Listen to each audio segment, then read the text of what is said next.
The Art of War. By Sun Tzu. Translated by Everard Gergeson Calthrop.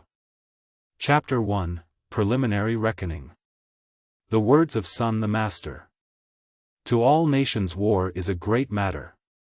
Upon the army death or life depend, it is the means of the existence or destruction of the state. Therefore it must be diligently studied. Now, in war, besides stratagem and the situation, there are 5 indispensable matters.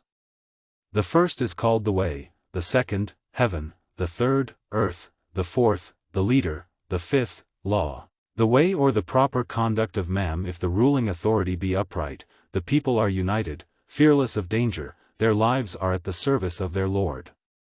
Heaven. Yin and yang, heat and cold, time and season. Earth. Distance, nature, extent, strategic position. The leader.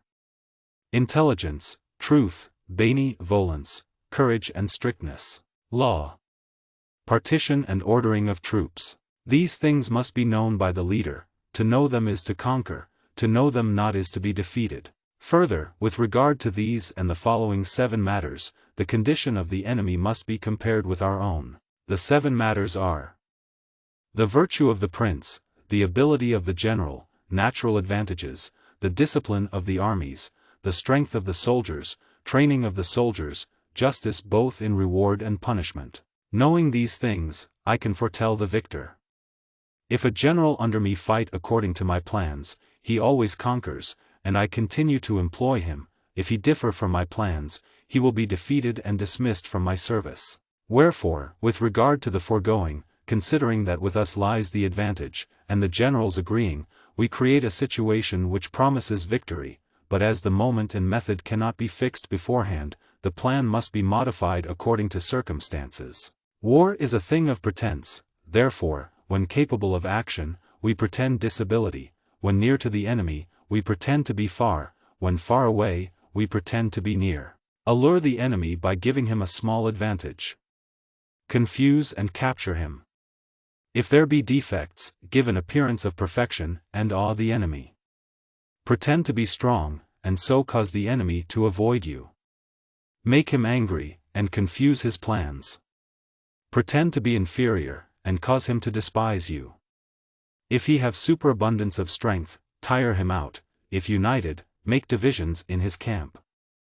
Attack weak points, and appear in unexpected places. These are the secrets of the successful strategist, therefore they must not be made known beforehand. At the reckoning in the sanctuary before fighting, victory is to the side that excels in the foregoing matters.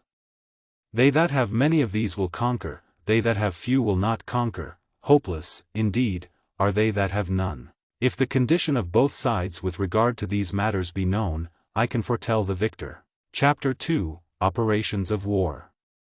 Sun the Master said. Now the requirements of war are such that we need 1,000 light chariots with 4 horses each, 1,000 leather-covered chariots, and 100,000 armored men, and we must send supplies to distant fields.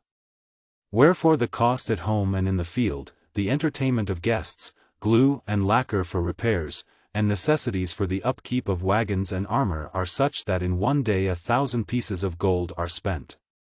With that amount a force of 100,000 men can be raised. You have the instruments of victory. But, even if victorious, let the operations long continue, and the soldiers' ardor decreases, the weapons become worn, and, if a siege be undertaken, strength disappears. Again, if the war last long, the country's means do not suffice.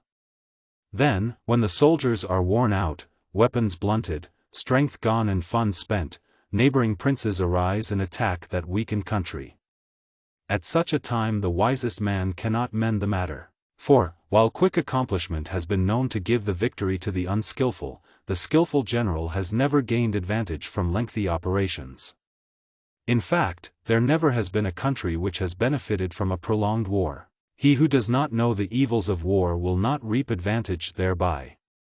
He who is skillful in war does not make a second levy, does not load his supply wagons thrice. War material and arms we obtain from home, but food sufficient for the army's needs can be taken from the enemy. The cost of supplying the army in distant fields is the chief drain on the resources of a state. if the war be distant, the citizens are impoverished. In the neighborhood of an army prices are high, and so the money of the soldiers and followers is used up. Likewise the state funds are exhausted, and frequent levies must be made, the strength of the army is dissipated, money is spent, the citizen's home swept bare, in all, 7/10 of his income is forfeited. Again, as regards state property, chariots are broken, horses worn out, armor and helmet, arrow and bow, spear, shield, pike and fighting tower, wagon and oxen used and gone, so that 6/10 of the government's income is spent. Therefore the intelligent general strives to feed on the enemy. 1 bale of the enemy's rice counts as 20 from our own wagons, 1 bundle of the enemy's forage is better than 20 of our own. Incitement must be given to vanquish the enemy. They who take advantage of the enemy should be rewarded. They who are the first to lay their hands on more than 10 of the enemy's chariots should be rewarded, the enemy's standard on the chariots exchanged for our own, the captured chariots mixed with our own chariots and taken into use. The accompanying warriors must be treated well, so that, while the enemy is beaten, our side increases in strength. Now the object of war is victory, not lengthy operations, even skillfully conducted. The good general is the lord of the people's lives, the guardian of the country's welfare. Chapter 3, The Attack by Stratagem. Sun the Master said. Now by the laws of war, better than defeating a country by fire and the sword, is to take it without strife. Better to capture the enemy's army intact than to overcome it after fierce resistance. Better to capture the Lu, the Tzu, or the Wu whole, than to destroy them in battle. To fight and conquer 100 times is not the perfection of attainment, for the supreme art is to subdue the enemy without fighting. Wherefore the most skillful warrior outwits the enemy by superior stratagem, the next in merit prevents the enemy from uniting his forces, next to him is he who engages the enemy's army, while to besiege his citadel is the worst expedient. A siege should not be undertaken if it can possibly be avoided. For, before a siege can be commenced, 3 months are required for the construction of stages, battering rams and siege engines, then a further 3 months are required in front of the citadel, in order to make the tchuin. Wherefore the general is angered, his patience exhausted, his men surge like ants against the ramparts before the time is ripe, and 1/3 of them are killed to no purpose. Such are the misfortunes that sieges entail. Therefore the master of war causes the enemy's forces to yield, but without fighting, he captures his fortress, but without besieging it, and without lengthy fighting takes the enemy's kingdom. Without tarnishing his weapons he gains the complete advantage. This is the assault by stratagem. By the rules of war, if 10 times as strong as the enemy, surround him, with 5 times his strength, attack, with double his numbers, divide. If equal in strength, exert to the utmost, and fight, if inferior in numbers, maneuver and await the opportunity, if altogether inferior, offer no chance of battle. A determined stand by inferior numbers does but lead to their capture. The warrior is the country's support. If his aid be entire, the country is of necessity strong, if it be at all deficient, then is the country weak. Now a prince may embarrass his army in 3 ways, namely, ignorant that the army in the field should not advance, to order it to go forward, or, ignorant that the army should not retreat, order it to retire. This is to tie the army as with a string. Ignorant of military affairs, to rule the armies in the same way as the state. This is to perplex the soldiers. Ignorant of the situation of the army, to settle its dispositions. This is to fill the soldiers with distrust. If the army be perplexed and distrustful, then dangers from neighboring princes arise. The army is confounded, and offered up to the enemy. There are 5 occasions when victory can be foretold. When the general knows the time to fight and when not to fight, or understands when to employ large or small numbers, when government and people are of one mind, when the state is prepared, and chooses the enemy's unguarded moment for attack, when the general possesses ability, and is not interfered with by his prince. These 5 things are the heralds of victory. It has been said aforetime that he who knows both sides has nothing to fear in 100 fights, he who is ignorant of the enemy, and fixes his eyes only on his own side, conquers, and the next time is defeated. he who not only is ignorant of the enemy, but also of his own resources, is invariably defeated. Chapter 4, The Order of Battle. Sun the Master said.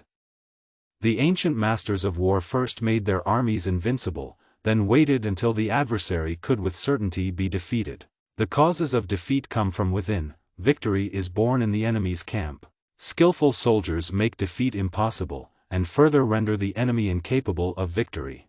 But, as it is written, the conditions necessary for victory may be present, but they cannot always be obtained. If victory be unattainable, we stand on the defensive; if victory be sure, we attack. Deficiency compels defense, superabundance permits attack. The skillful in defense crouch, hidden in the deepest shades, the skillful in attack push to the topmost heaven. If these precepts be observed, victory is certain. A victory, even if popularly proclaimed as such by the common folk, may not be a true success. To win in fight, and for the kingdom to say, "Well done," does not mark the summit of attainment. To lift an autumn fleece is no proof of strength. The eyes that only see the sun and moon are not the eagle's. To hear the thunder is no great thing. As has been said aforetime, the able warrior gains the victory without desperate and bloody engagements, and wins thereby no reputation for wisdom or brave deeds. To fight is to win, for he attacks only when the enemy has sown the seeds of defeat. Moreover, the skillful soldier in a secure position does not let pass the moment when the enemy should be attacked. The army that conquers makes certain of victory, and then seeks battle. The army destined to defeat, fights, trusting that chance may bring success to its arms. The skillful leader is steadfast in the way, upholds the law, and thereby controls the issue.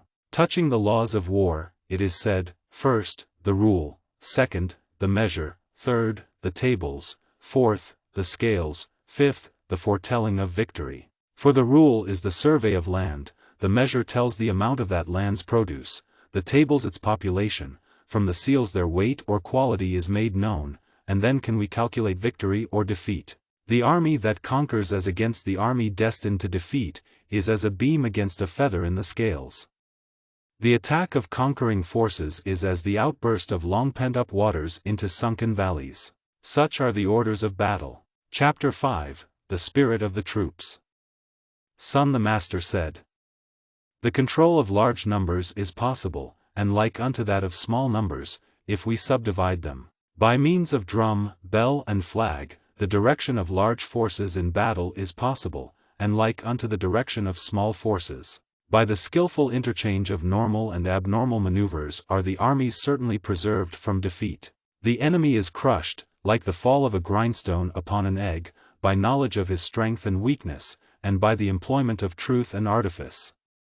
Moreover, in battle the enemy is engaged with the normal and defeated by the abnormal force. The abnormal force, skillfully handled, is like the heaven and earth, eternal, as the tides and the flow of rivers, unceasing, like the sun and moon, forever interchanging, coming and passing, as the seasons. There are 5 notes, but by combinations, innumerable harmonies are produced. There are but 5 colors, but if we mix them, the shades are infinite. There are 5 tastes, but if we mix them there are more flavors than the palate can distinguish.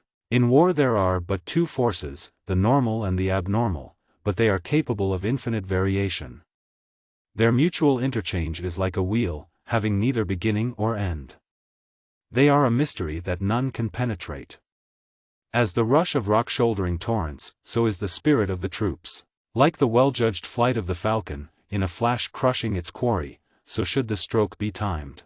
Wherefore the spirit of the good fighter is terrifying, his occasion sudden, like the stretched crossbow, whose string is released at the touch of the trigger. In the maze and tumult of the battle, there is no confusion, in the thick of action the battle array is impenetrable. If discipline be perfect, disorder can be simulated; if truly bold, we can feign fear; if really strong, we can feign weakness. We simulate disorder by subdivision, fear, by spirit, weakness, by battle formation.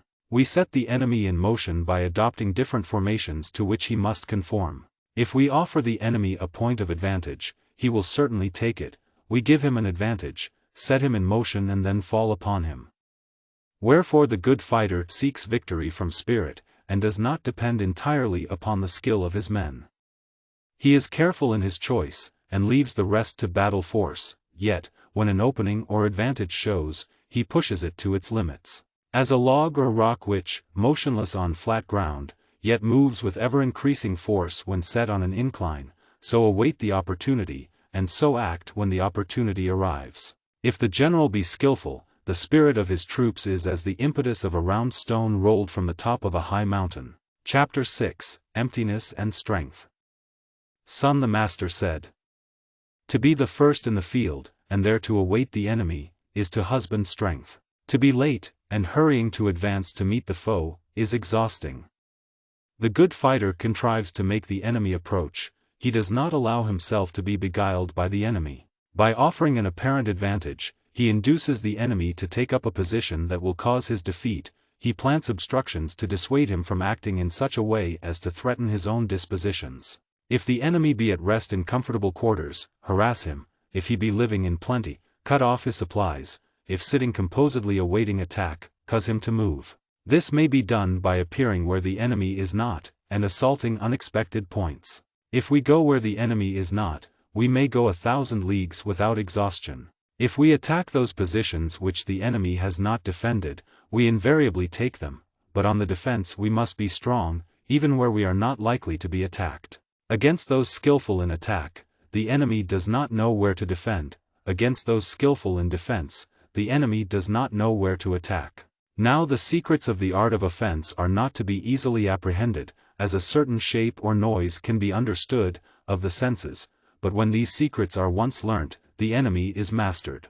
We attack, and the enemy cannot resist, because we attack his insufficiency; we retire, and the enemy cannot pursue, because we retire too quickly. Again, when we are anxious to fight, but the enemy is serenely secure behind high walls and deep moats, we attack some such other place that he must certainly come out to relieve. When we do not want to fight, we occupy an unfortified line, and prevent the enemy from attacking by keeping him in suspense. By making feints, and causing the enemy to be uncertain as to our movements, we unite, whilst he must divide. We become one body, the enemy being separated into 10 parts. We attack the divided 10 with the united 1. We are many, the enemy is few, and in superiority of numbers there is economy of strength. The place selected for attack must be kept secret. If the enemy know not where he will be attacked, he must prepare in every quarter, and so be everywhere weak. If the enemy strengthen his front, he must weaken his rear; if he strengthen his right, his left is weakened, and if he strengthen his left, his right is weakened. Everywhere to make preparations, is to be everywhere weak. The enemy is weakened by his extended preparations, and we gain in strength. Having decided on the place and day of attack, though the enemy be 100 leagues away, we can defeat him. If the ground and occasion be not known, the front cannot help the rear, the left cannot support the right, nor the right the left, nor the rear the front. For on occasion, the parts of the army are 20 leagues apart, while a distance of 4 or 5 leagues is comparatively close. The soldiers of Wu are less than the soldiers of Yu, but as superiority in numbers does not of necessity bring victory, I say, then, that we may obtain the victory. If the enemy be many in number, prevent him from taking advantage of his superiority, and ascertain his plan of operations. Provoke the enemy and discover the state of his troops, feint and discover the strength of his position. Flap wings, and unmask his sufficiency or insufficiency. By constant feints and excursions, we may produce on the enemy an impression of intangibility, which neither spies nor art can dispel. The general makes his plans in accordance with the dispositions of the enemy, and puts his hosts in motion, but the multitude cannot appreciate the general's intention; they see the signs of victory, but they cannot discover the means. If a victory be gained by a certain stratagem, do not repeat it. Vary the stratagem according to circumstances. An army may be likened to water. Water leaves dry the high places, and seeks the hollows. An army turns from strength and attacks emptiness. The flow of water is regulated by the shape of the ground; victory is gained by acting in accordance with the state of the enemy. The shape of water is indeterminate, likewise the spirit of war is not fixed. The leader who changes his tactics in accordance with his adversary, and thereby controls the issue, may be called the god of war. Among the 5 elements there is no settled precedence. The 4 seasons come and go, the days are long and short, and the moon waxes and wanes. So in war there is no fixity. Chapter 7, Battle Tactics. Sun the Master said. For the most part, military procedure is as follows. The general receives orders from his lord, assembles and settles harmony among the forces, and takes the field. There is nothing more difficult than battle tactics. Their difficulty lies in the calculation of time and distance, and the reversal of misfortune. To make the enemy take a circuitous route by a show of gain, and then, whilst starting after him, to arrive before him, is to be a master of the art of maneuver. The operations of an army may reap advantage, the wrangles of a multitude are fraught with peril. Employing our whole force at one time in order to gain advantage over the enemy, we may not have time enough to gain our object. If we push on with a portion of the force only, the transport is lost. Discarding helmet and armor, stopping neither day nor night, marching double distance, doing double work, and finally contending with the enemy at a distance of 100 leagues, results in the loss of the general. Since the strong men arrive first, and the tired drop in rear, only 1/10 of the forces is available. A forced march of 50 leagues to secure an advantage may result in failure to the leader of the vanguard, for only half his men will arrive. After a forced march of 30 leagues to secure an advantage, only 2/3 of the army will be available. Further, a lack of ammunition, of supplies, or of stores, may lead to disaster. The ruler who is ignorant of the designs of neighboring princes, cannot treat with them. He who is ignorant of mountain and forest, defile and marsh, cannot lead an army. He who does not employ a guide, cannot gain advantage from the ground. Disguise your movements, await a favorable opportunity, divide or unite according to circumstance. Let your attack be swift as the wind, your march calm like the forest, your occupation devastating as fire. In defense, as a mountain rest firm, like darkness impenetrable to the enemy. Let your movements be swift as the lightning. Let as many as possible take part in the plunder, distribute the profit from the captured territory. So he who understands the crooked and the straight way conquers. These are the methods of battle tactics. According to the ancient books on war, the drum and bell are used, because the voice does not carry, the flag is used to assist the sight. The use of bell, drum, banner and flag is to attract the united attention of eye and ear. When all are united, the strong are not left to go forward alone, the cowardly are not free to retreat unrestricted. In this way can a multitude be used. Therefore in night fighting, beacons and drums are largely used, in day fighting, a great number of banners and flags and the enemy's eyes and ears are confounded. We thus awe his army, and defeat his general's ambition. In the morning the spirits are keen, at midday there is a laziness, in the evening a desire to return. Wherefore, he who uses his soldiers well, avoids the time when the spirits are keen, but attacks the enemy when he is languid or seeking his camp. Thus should the nature of energy be turned to account. To oppose confusion with order, clamor with quiet, is to have the heart under control.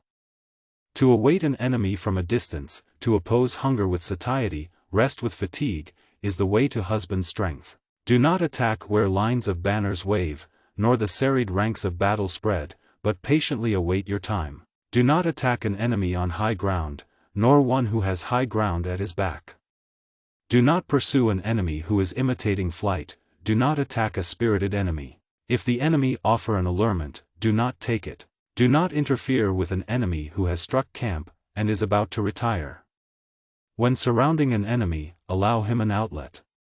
Do not press a desperate enemy. These are the methods of employing troops. Chapter 8, The 9 Changes. Sun the Master said. In general, the procedure of war is, the leader, having received orders from his lord, assembles the armies. Do not camp on marshy or low-lying ground, enter into friendly relations with neighboring states, do not linger in a far country, use stratagem in mountainous and wooded country, on death ground, fight. There are always roads that must be avoided, forces that must not be attacked, castles that must not be besieged, ground that must not be chosen for encounter, orders from the Lord that must not be obeyed. The general who knows the 9 changes understands the use of troops. On the contrary, he who does not understand them, can make no use of his topographical knowledge. In the management of armies, if the art of the 9 changes be understood, a knowledge of the 5 advantages is of no avail. The wise man considers well both advantage and disadvantage. He sees a way out of adversity, and on the day of victory to danger is not blind. In reducing an enemy to submission, inflict all possible damage upon him, make him undertake useless adventures, also make neighboring rulers move as you would desire them by tempting them with gain. Wherefore in the conduct of war do not depend on the enemy's not coming, but rely on your own preparations. Do not count on the enemy not attacking your fortress, but leave nothing undefended. Generals must be on their guard against these 5 dangerous faults. Blind impetuosity, which leads to death. Overcautiousness, which leads to capture. Quick temper, which brings insult. A too rigid propriety, which invites disgrace. Overregard for the troops, which causes inconvenience. These 5 faults in the leader are disastrous in war. The overthrow of the army and the slaughter of the general arise from them. Therefore they must be carefully considered. Chapter 9, Movement of Troops. Sun the Master said, touching the disposal of troops and observation of the enemy in relation to mountain warfare. Cross mountains and camp in valleys, selecting positions of safety. Place the army on high ground, and avoid an enemy in high places. In relation to water. After crossing waters, pass on immediately to a distance. When the enemy is crossing a stream, do not meet and engage him in the waters, but strike when half his force has passed over. Do not advance on an enemy near water, but place the army on high ground, and in safety. Do not fight when the enemy is between the army and the source of the river. With regard to marshes. Cross salty marshes quickly, do not linger near them. If by chance compelled to fight in the neighborhood of a marsh, seek a place where there is water and grass, and trees in plenty in the rear. In open country place the army in a convenient place with rising ground in the right rear, so that while in front lies death, behind there is safety. Such is war in flat country. Huangdi, by observing these things, gained the victory over 4 princes. As a rule, the soldiers prefer high ground to low. They prefer sunny places to those the sun does not reach. If the health of the troops be considered, and they are encamped on high and sunny ground, diseases will be avoided, and victory made certain. If there be rising ground, encamp on its sunny side and in front of it, for thereby the soldiers are benefited, and the ground used to our advantage. If, owing to rains in the upper reaches, the river become turbulent, do not cross until the waters have quieted. Steep and impassable valleys, well-like places, confined places, tangled impenetrable ground, swamps and bogs, narrow passages with pitfalls, quickly pass from these, and approach them not. Cause the enemy to approach near to them, but keep yourself from these places, face them, so that the enemy has them in his rear. If there be near to the army, precipices, ponds, meres, reeds and rushes, or thick forests and trees, search them thoroughly. These are places where the enemy is likely to be in ambush. When the enemy is close, but quiet, he is strong in reliance on natural defenses. If the enemy challenge to fight from afar, he wishes you to advance. If the enemy be encamped in open country, it is with some special object in view. Movement among the trees shows that the enemy is advancing.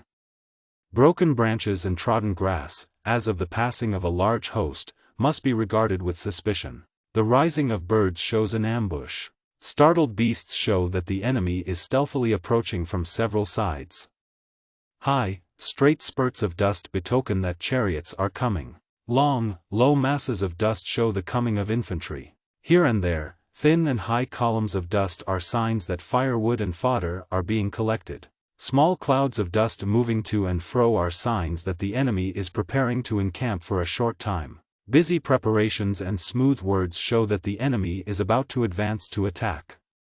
Big words, and the spurring forward of horsemen, are signs that the enemy is about to retire. An advance of the light chariots to the flanks of the camp is a sign that the enemy is coming forth to fight. Without consultation, suddenly to desire an armistice, is a mark of ulterior design. The passing to and fro of messengers, and the forming up of troops, show that the enemy has some movement on foot. An advance, followed by sudden retirement, is a lure to attack. When the enemy use their weapons to rest upon, they are hungry. If the drawers of water drink at the river, the enemy is suffering from thirst. Disregard of booty that lies ready at hand is a sign of exhaustion. The clustering of birds round a position shows that it is unoccupied. Voices calling in the night betoken alarm. Disorder in the army is a sign that the general is disregarded. A changing about of flags and banners is a sign that the army is unsettled. If the officers be angry, it is because the soldiers are tired, and slow to obey. The killing of horses for food shows that the enemy is short of provisions. When the cooking pots are hung up on the wall and the soldiers turn not in again, the enemy is at an end of his resources. Exceeding graciousness and familiarity on the part of the general show that he has lost the confidence of the soldiers. Frequent rewards show that discipline is at an end. Frequent punishments are a sign that the general is in difficulties. The general who first blusters, and then is obsequious, is without perception. He who offers apologies and hostages is anxious for a truce. When both sides, eager for a fight, face each other for a considerable time, neither advancing nor retiring, the occasion requires the utmost vigilance and circumspection. Numbers are no certain mark of strength. Even if incapable of a headlong assault, if the forces be united, and the enemy's condition ascertained, victory is possible. He who without taking thought makes light of the enemy is certain to be captured. If a general who is strange to the troops punish them, they cease to obey him. If they are not obedient, they cannot be usefully employed. If the troops know the general, but are not affected by his punishments, they are useless. By humane treatment we obtain obedience, authority brings uniformity. Thus we obtain victory. If the people have been trained in obedience from the beginning, they respect their leaders' commands. If the people be not early trained to obedience, they do not respect their leaders' commands. Orders are always obeyed, if general and soldiers are in sympathy. Chapter 10, Ground. Sun the Master said. With regard to the different natures of ground there are open ground, broken ground, suspended ground, defile, precipices, far countries. Open ground is that where either side has liberty of movement. Be quick to occupy any high ground in the neighborhood and consider well the line of supplies. Broken ground. Advance is easy, but retreat from it is difficult. Here, if the enemy be not prepared, we may win, but should he be prepared, and defeat us, and retreat be impossible, then there is disaster. Suspended ground. The side that takes the initiative is under a disadvantage. Here, if the enemy offer some allurement, we should not advance, but rather, by feigning retreat, wait until he has put forth half his force. Then we may attack him with advantage. Defile, make haste to occupy, garrison strongly and await the enemy. Should the enemy be before you, and in strength, do not engage him, but if there be unoccupied points, attack him. In precipitous ground quickly occupy a position on a sunny height, and await the enemy. If the enemy be before you, withdraw and do not attack him. If distant from the enemy, and the forces be equal, to take the initiative is disadvantageous. Now, these are the 6 kinds of ground. It is the duty of generals to study them. Again, there are 6 calamities among the troops, arising, not from defect of ground, or lack of opportunity, but from the general's incapacity. These are, repulse, relaxation, distress, disorganization, confusion and rout. If troops be sent to attack an enemy of equal quality, but 10 times their number, they retire discomfited. Strong soldiers with weak officers cause relaxation. Able officers with feeble soldiers cause distress. Enraged senior officers, who fall upon the enemy without orders, and obey not the general because he does not recognize their abilities, produce disorganization. Weak and amiable generals, whose directions and leadership are vague, whose officers and men's duties are not fixed, and whose dispositions are contradictory, produce confusion. Generals, who are unable to estimate the enemy, who oppose small numbers to large, weakness to strength, and who do not put picked men in the van of the army, cause it to be routed. These 6 things lead to defeat. It is the duty of the general to study them carefully. Ground is the handmaid of victory. ability to estimate the enemy, and plan the victory, an eye for steepness, command and distances, these are the qualities of the good general. Whosoever knows these things, conquers; he who understands them not, is defeated. If victory be certain from the military standpoint, fight, even if the Lord forbid. If defeat be certain from the military standpoint, do not fight, even though the Lord commands it. The general who advances, from no thought of his own glory, or retires, regardless of punishment, but only strives for the people's welfare, and his Lord's advantage, is a treasure to the state. The good general cares for his soldiers, and lovingly treats them as his children. As a consequence they follow him through deep valleys, and are beside him in death. Nevertheless, over-care for the soldiers may cause disobedience, over-attention may make them unserviceable, over-indulgence may produce disorder, they become like spoilt children, and cannot be used. He who is confident of his own men, but is ignorant that the enemy should not be attacked, has no certainty of victory. He who knows that the enemy may be attacked with advantage, but knows not his own men, has no certainty of victory. Confidence in the troops, right judgment when to attack the enemy, but ignorance of the ground, bring uncertain victory. The wise soldier, once in motion, does not waver, and is never at a loss. As has been said, know thyself, know the enemy, fear not for victory. Also, if the season and the opportunity be realized, and the ground known, complete victory is certain. Chapter 11, The 9 Grounds. Sun the Master said. In respect to the conduct of war there are distracting ground, disturbing ground, ground of contention, intersecting ground, path-ridden ground, deeply involved ground, difficult ground, enclosed ground, death ground. At all times, when the prince fights in his own territory, it is called distracting ground. That ground a short way inside the enemy's border is called disturbing ground. Ground giving advantage to whichever side is in possession, is called ground of contention. Ground to which either side has access, is called intersecting ground. Ground between three provinces first possession of which enables the peoples of the earth to be controlled, is called path-ridden ground. The interior of the enemy's country with many of his fortified towns in rear, is called deeply involved ground. Mountain and forest, precipices, ravines, marsh and swamp, all places where passage is hard, are called difficult ground. A narrow entrance and winding outlet, where a small number can oppose a large force, is called enclosed ground. That ground where delay means disaster, is called death ground. Wherefore, do not fight on distracting ground, do not linger on disturbing ground. If the enemy be in possession of disputed ground, do not attack. In intersecting ground, do not interrupt the highways. At the crossing of highways, cultivate intercourse. When deeply involved, levy and store up the enemy's property. Quickly depart from difficult ground. On enclosed ground, use stratagem. On death ground, fight. The skillful fighters of old were at pains to disconnect the enemy's front and rear. They cut asunder small and large forces of the enemy, prevented mutual help between his officers and men, spread mistrust between high and low. They scattered the enemy, and prevented him from concentrating. If his soldiers were assembled, they were without unity. If there be a chance of victory, move; if there be no chance of success, stand fast. If I were asked how a powerful and united force of the enemy should be met, I would say, lay hands on what the enemy cherishes and he will conform to our desires. In war, above all, speed sustains the spirit of the troops. Strike before the enemy is ready, and attack his unpreparedness from an unexpected quarter. With regard to war in foreign lands. When strangers in a far country the soldiers are united and are proof against defeat.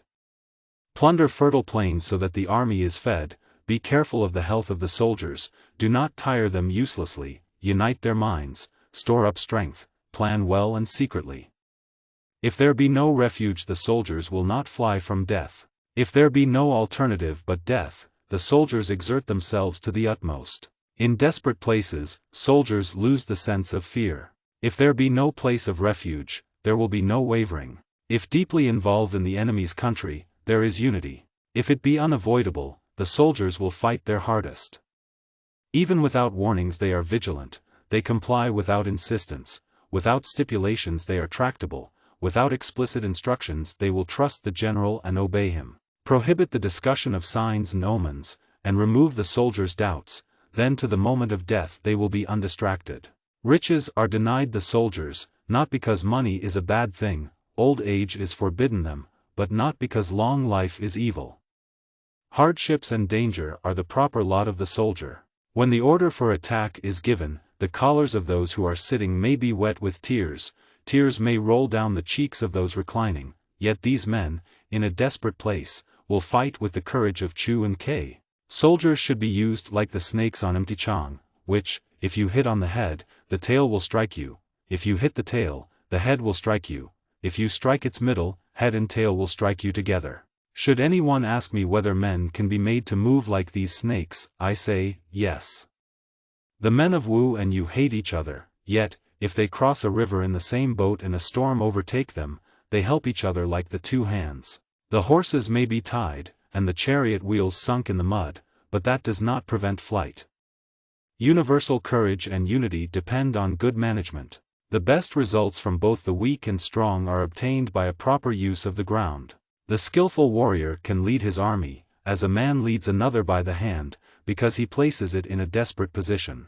The general should be calm, inscrutable, just and prudent. He should keep his officers and men in ignorance of his plans, and inform no one of any changes or fresh departures. By changing his camps, and taking devious and unexpected routes, his plans cannot be guessed. As one taking away the ladder from under those mounted upon the roof, so acts the general when his men are assembled to fight. He penetrates into the heart of the enemy's country and then divulges his plans. He drives the army hither and thither like a flock of sheep, knowing not whither they go. Therefore the general should assemble the armies, and place them in a desperate position. The different natures of the 9 grounds, the suiting of the means to the occasion, the hearts of men, these are things that must be studied. When deep in the interior of a hostile country, there is cohesion, if only on the borders, there is distraction. To leave home and cross the borders is to be free from interference. On distracting ground, unite the soldiers' minds. On disturbing ground, keep together. On disputed ground, try to take the enemy in rear. On intersecting ground, look well to the defenses. On path-ridden ground, cultivate intercourse. On deeply involved ground, be careful of supplies. On difficult ground, do not linger. On enclosed ground, close the path of escape. On death ground, show the soldiers that there is no chance of survival. It is the nature of soldiers to defend when surrounded, to fight with energy when compelled thereto, to pursue the enemy if he retreat. He cannot treat with other rulers who knows not their ambitions. He who knows not mountain and forest, cliffs, ravines, lakes and marshes, cannot conduct an army. He who does not use guides, cannot take advantage of the ground. He who has not a complete knowledge of the 9 grounds, cannot gain military dominion. The great general, when attacking a powerful nation, prevents the enemy from concentrating his hosts. He overawes the enemy so that other states cannot join against him. He does not struggle for the favor of other states, nor is he careful of their rights, he has confidence in himself, and awes the enemy. Therefore he easily takes the fortress or reduces the country to subjection. In the bestowal of rewards, or in his orders, he is not bound by ancient rule. He manages his forces as though they were one man. Orders should direct the soldiers, but while what is advantageous should be made known, what is disadvantageous should be concealed. If the forces be plunged into danger, there is survival, from death ground there is retrieval, for the force in danger gains the victory. Discover the enemy's intentions by conforming to his movements. When these are discovered, then, with one stroke, the general may be killed, even though he be 100 leagues distant. When war is declared, close the barriers, destroy passports, prevent the passage of the enemy's spies, conduct the business of the government with vigilance. Take immediate advantage of the enemy's weakness, discover what he most values, and plan to seize it. Shape your plans according to rule, and the circumstances of the enemy. At first behave with the discretion of a maiden, then, when the enemy gives an opening, dart in like a rabbit. The enemy cannot defend himself. Chapter 12, Assault by Fire. Sun the Master said, there are 5 ways of attack by fire.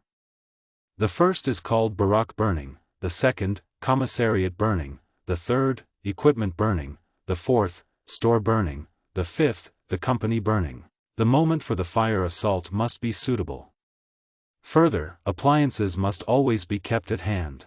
There is a time and day proper for the setting and carrying out of the fire assault, namely, such time as the weather is dry, and a day when the moon is in the quarters of the stars Chi, Pi, I, Chen, for these are days of wind. Regard well the developments that will certainly arise from the fire, and act upon them. When fire breaks out inside the enemy's camp, thrust upon him with all speed from without, but if his soldiers be quiet, wait, and do not attack. When the fire is at its height, attack or not, as opportunity may arise.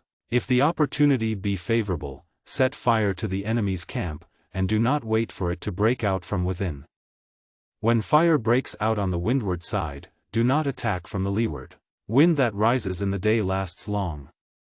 Wind that rises in the night time quickly passes away. The peculiarities of the 5 burnings must be known, and the calendar studied, and, if the attack is to be assisted, the fire must be unquenchable. If water is to assist the attack, the flood must be overwhelming. Water may isolate or divide the enemy, fire may consume his camp, but unless victory or possession be obtained, the enemy quickly recovers, and misfortunes arise. The war drags on, and money is spent. Let the enlightened lord consider well, and the good general keep the main object in view. If no advantage is to be gained thereby, do not move. Without prospect of victory, do not use the soldiers, do not fight unless the state be in danger. War should not be undertaken because the lord is in a moment of passion. The general must not fight because there is anger in his heart. Do not make war unless victory may be gained thereby. If there be prospect of victory, move. If there be no prospect, do not move. For passion may change to gladness, anger passes away, but a country, once overturned, cannot be restored, the dead cannot be brought to life. Wherefore it is written, the enlightened lord is circumspect, and the good general takes heed, then is the state secure, and the army victorious in battle. Chapter 13, The Employment of Spies. Sun the Master said, calling 100,000 men to arms, and transporting them 100 leagues, is such an undertaking that in one day 1,000 taels of the citizens' and nobles' money are spent, commotions arise within and without the state, carriers fall down exhausted on the line of march of the army, and the occupations of 700,000 homes are upset. Again, for years the armies may face each other, yet the issue may depend on a single day's victory. Wherefore, by grudging slight expense in titles and salaries to spies, to remain in ignorance of the enemy's circumstances, is to be without humanity. Such a person is no general, he is no assistance to his lord, he is no master of victory. The enlightened ruler and the wise general who act, win, and are distinguished beyond the common, are informed beforehand. This knowledge is not to be got by calling on gods and demons, nor does it come of past experience nor calculation. It is through men that knowledge of the enemy is gained. Now the 5 kinds of spies are these: village spies, inner spies, converted spies, death spies, living spies. If these 5 means be employed simultaneously, none can discover their working. This is called the mysterious thread, it is the Lord's treasure. Village spies are such people of the country as give information. Inner spies are those of the enemy's officials employed by us. Converted spies are those of the enemy's spies in our pay. Death spies are sent to misinform the enemy, and to spread false reports through our spies already in the enemy's lines. Living spies return to report. In connection with the armies, spies should be treated with the greatest kindness, and in dealing out reward, they should receive the most generous treatment. All matters relating to spies are secret. Without infinite capacity in the general, the employment of spies is impossible. Their treatment requires benevolence and uprightness. Except they be observed with the closest attention, the truth will not be obtained from them. Wonderful indeed is the power of spies. There is no occasion when they cannot be used. If a secret matter be spoken of before the time is ripe, the spy who told the matter, and the man who repeated the same, should be put to death. If desirous of attacking an army, of besieging a fortress, or of killing a certain person, first of all, learn the names of the general in charge, of his right-hand men, of those who introduce visitors to the presence, of the gatekeeper and the sentries. Then set the spies to watch them. Seek out the enemy's spies who come to spy on us, give them money, cause them to be lodged and cared for, and convert them to the service. Through them we are enabled to obtain spies among the enemy's villagers and officials. By means of the converted spy, we can construct a false story for the death spy to carry to the enemy. It is through the converted spy that we are able to use the 5 varieties, to their utmost advantage, therefore he must be liberally treated. In ancient times the rise to power of the province of Yin was due to Ichi, who was sent to the country of Xia. Likewise during the foundation of the state of Chu, Luya lived among the people of Shang. Wherefore, intelligent rulers and wise generals use the cleverest men as spies, and invariably acquire great merit. The spy is a necessity to the army. Upon him the movement of the army depends.